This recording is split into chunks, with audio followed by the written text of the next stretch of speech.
Hey folks, Chris Soriano here, coming to you live from the Alt FM studios, board hopping today from 6 a.m. to 7 p.m. Yes, it's a marathon day here at Alt 92.3 on the FM dial or on the radio.com app. You can listen to us. Just received on the internet some tragic news in the world of professional wrestling. Bruno Sammartino, the WWE Hall of Famer wrestling legend, has died at the age of 82.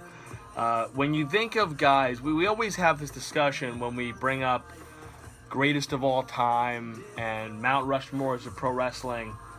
And people always, in my eyes, overlook Sammartino. They put Hogan in there and Flair and either The Rock or Austin or Undertaker or Shawn Michaels or Bret Hart. And while all of those guys have played a major part in pro wrestling, you can't have a Mount Rushmore of wrestling without putting Bruno Sammartino on there. The man really was a legend.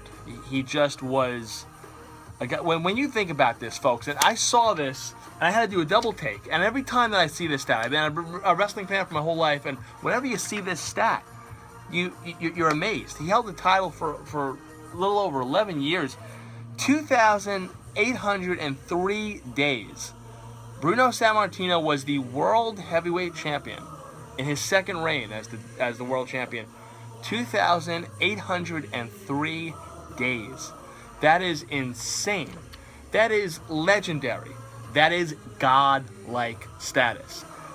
He was on the cover of Sports Illustrated. He really was one of those guys that you looked at, and he was the professional wrestling type, the hairy body, the big build, tough guy, Italian name.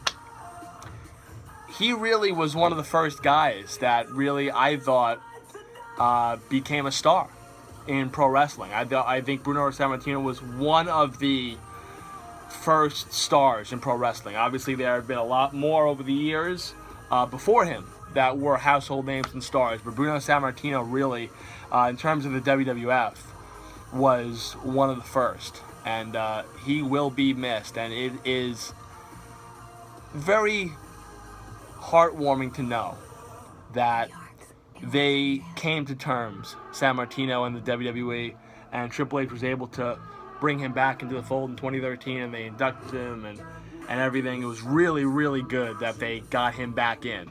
And we talk about, over the years, guys that could be in the Hall of Fame or are in the Hall of Fame that never got to see the Hall of Fame because they were dead by then. And the WWE and them never mended fences. Macho Man Randy Savage is a prime